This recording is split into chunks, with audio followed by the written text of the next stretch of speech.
Chào các bạn, hôm nay mình sẽ mở một hộp trò chơi mới được vận chuyển tới. Trò này gọi là Spirit Island, có nghĩa là hòn đảo à, của những linh hồn. Thì đây là một trò chơi theo hình thức là cooperative, có nghĩa là tất cả những người chơi liên minh với nhau và họ hoặc là cùng thắng hoặc là cùng thua.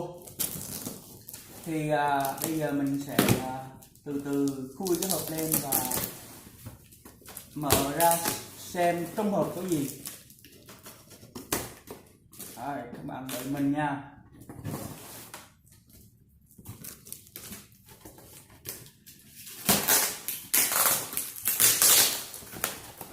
Mình thấy họ đóng gói rất là kỹ và trong hộp có một cái miếng xốp. Mình lấy miếng xốp này ra luôn. Thì đây là hai hộp trò chơi mà mình đã đặt hàng vào 2 ngày trước. Thì như các bạn thấy họ đóng gói rất là kỹ, cho nên mình phải mở và thêm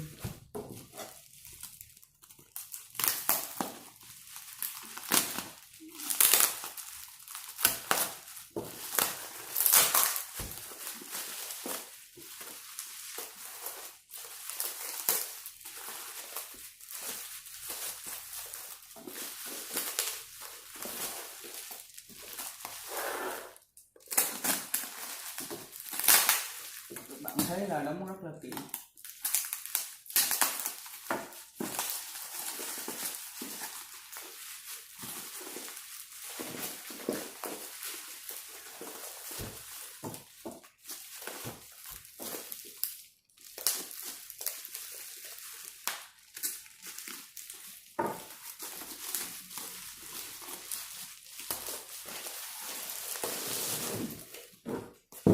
Đây là hộp trò chơi Spirit Island bản gốc, và đây là phiên bản mở rộng thứ nhất.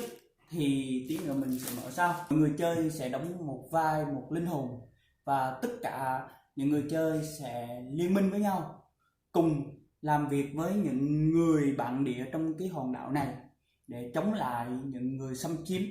Thì những người xâm chiếm họ sẽ từ từ họ sẽ bắt đầu là họ khai phá, sau đó họ xây thành phố, và cuối cùng là họ sẽ làm ô nhiễm môi trường. Và khi mà họ làm ô nhiễm môi trường và chiếm cả hòn đảo thì tất cả người chơi thua.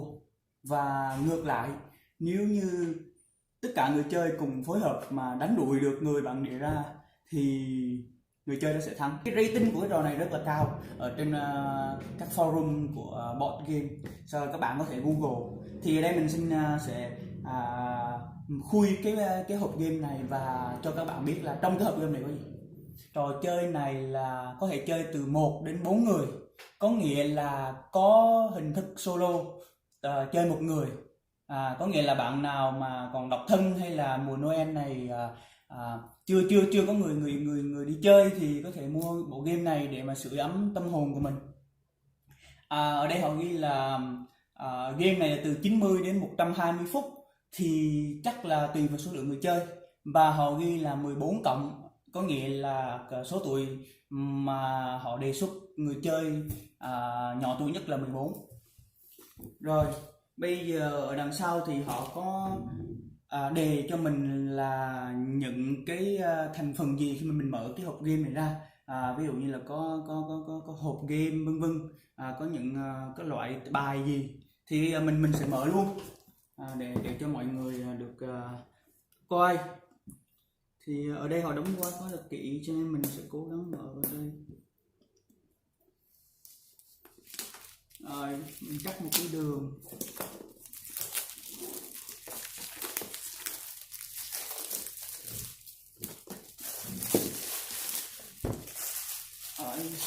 Thì ở đây các bạn sẽ thấy là họ ghi là cái tựa đề game là Spirit Island.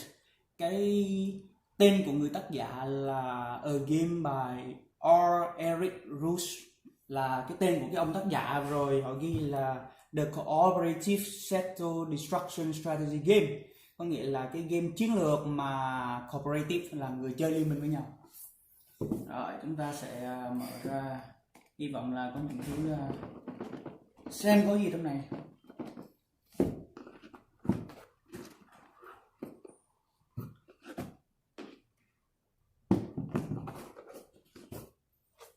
Đây thì đây là hộp game khi mới mở ra. Thì đầu tiên là sách hướng dẫn game, các bạn thấy rất là dày, chắc là game này cũng khá là phức tạp, hoặc là có thể vì họ trong luật game họ ghi rất là rõ cho nên họ dày. Các bạn thấy là rất là đẹp và rất là chi tiết, những gì mà về luật rất là hình ảnh để mà cho dễ hiểu và rất là đẹp, các bạn thấy không? Thì mình sẽ nghiên cứu sách này và có thể làm một cái video khác về luật của cái trò chơi hòn đảo của những linh hồn này. Thì tiếp theo là mình đoán đây là cái bản đồ.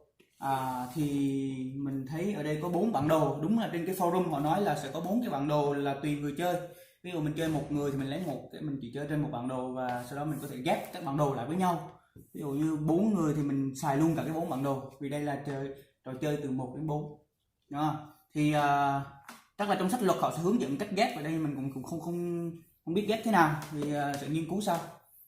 Rồi sau khi cái bản đồ thì ở đây mình thấy token, có nghĩa là những cái vật dụng để mà chơi, thì ở đây họ đã cắt sẵn rồi, mình chỉ cần bấm đè lên thì mình sẽ mở ra được. Thì ở đây các bạn thấy là số 3, số 1 tức là có thể là năng lượng energy của các linh hồn, và cái này là fear token thì có thể là tại vì trong game này có cái chế độ là mình hù cho những người xâm chiếm họ bị đẩy ra khỏi cái hòn đảo, thì có thể cái này là cái đại diện cho cái fear token, là có nghĩa là nỗi sợ hãi.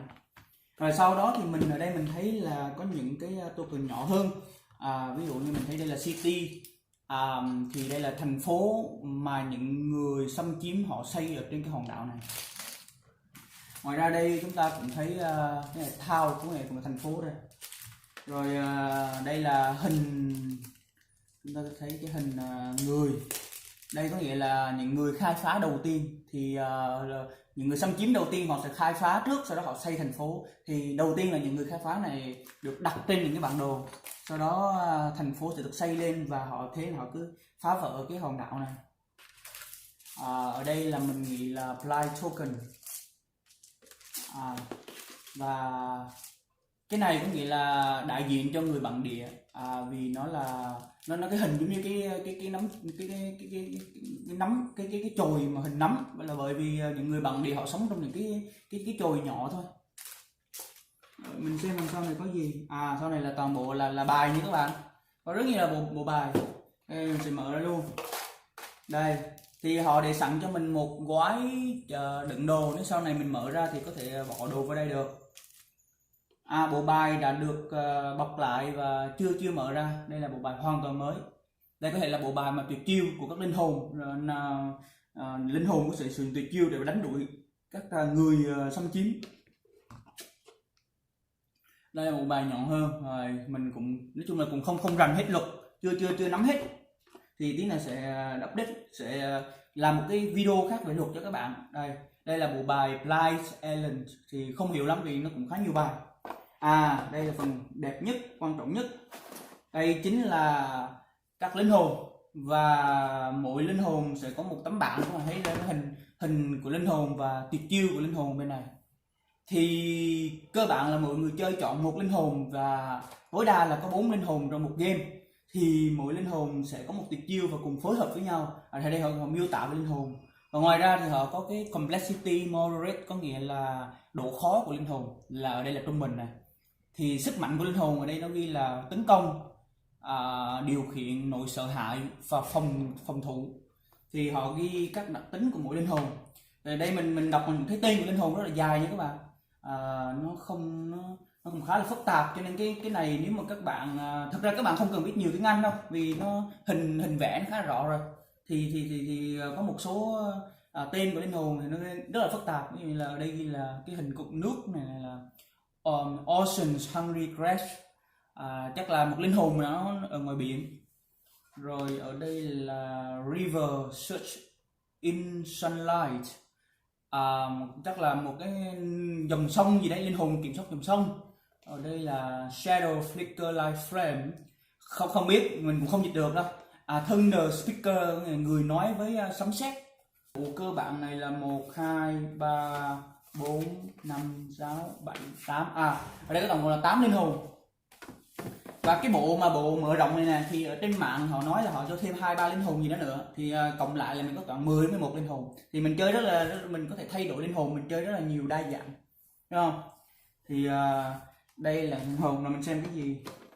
Đây là những thành phần còn lại của game, thì mình sẽ cho các bạn xem. Đây là scenario, có nghĩa là tình huống của game là như thế nào, là mình set up các độ mạnh, độ yếu của các người xâm chiếm. Thì ở đây các bạn cấp độ từ 1 đến 6 nha, tức là mình nghĩ là cấp độ càng cao thì sẽ tăng độ khó của game. Ở đây mình thấy là Kingdom of Brandenburg Russia, có nghĩa là một cái đất nước gì đấy. Thì mình nghĩ là thì trong game này nó sẽ cho rất nhiều đất nước để xâm chiếm, về nước Anh, nước Thụy Điển gì đấy, thì mỗi đất nước nó có một cái setup khác nhau, thì nó lại tăng cái nhiều tổ hợp để cho game chơi hơn. Thì ở đây mình sẽ có một cái bảng, đây có nghĩa là bảng chính của game. Thì có nghĩa là cái hình nó setup, thì sau này mình sẽ nói rõ hơn khi mà mình hiểu rõ về luật hơn. Thì bây giờ chỉ mở ra cho các bạn xem vậy thôi. Thì về cơ bản mình nhìn sơ qua thì đây là một cái game mà có hình ảnh rất là đẹp, đầu tư khá là chi tiết, công phu, rất nhiều linh hồn để mà lựa chọn. Ngoài ra các linh hồn họ cũng có các độ khó để mà mình lựa chọn, các bạn thấy không? Đây. Rồi, như vậy là toàn bộ cái hộp game này là như vậy thôi. Mình sẽ bắt đầu nghiên cứu sách luật, rồi mình sẽ ra một cái hướng dẫn các bạn về cái trò chơi này. Mình cũng sẽ mở luôn cái hộp này là hộp mở rộng, tức là mình có thêm một số linh hồn gì đấy.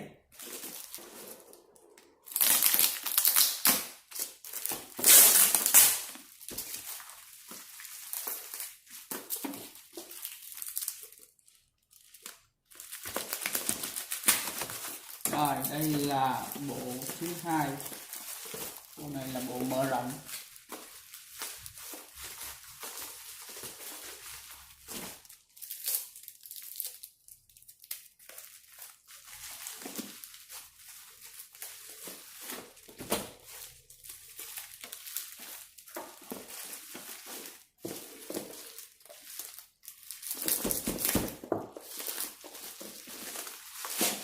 Đây, thì tựa của đồ này là Branch and Claw, móng vuốt và những nhánh cây hay gì đấy. Thì trong bộ này họ cũng nói là họ có thêm 2 chủng tộc và một số thêm rất nhiều là cái đồ chơi ở trong này nữa. Thì đây chỉ là một cái bộ mở rộng thôi, thì họ làm để mà có thêm nhiều thứ để chơi. Thì mình cũng chưa biết đâu, mình cũng chưa chơi, nhưng mà mình sẽ làm một cái video mà về luật, rồi sau đó mình sẽ review cho các bạn xem game này thế nào. Thì hy vọng các bạn sẽ tiếp tục theo dõi những cái review về game của mình.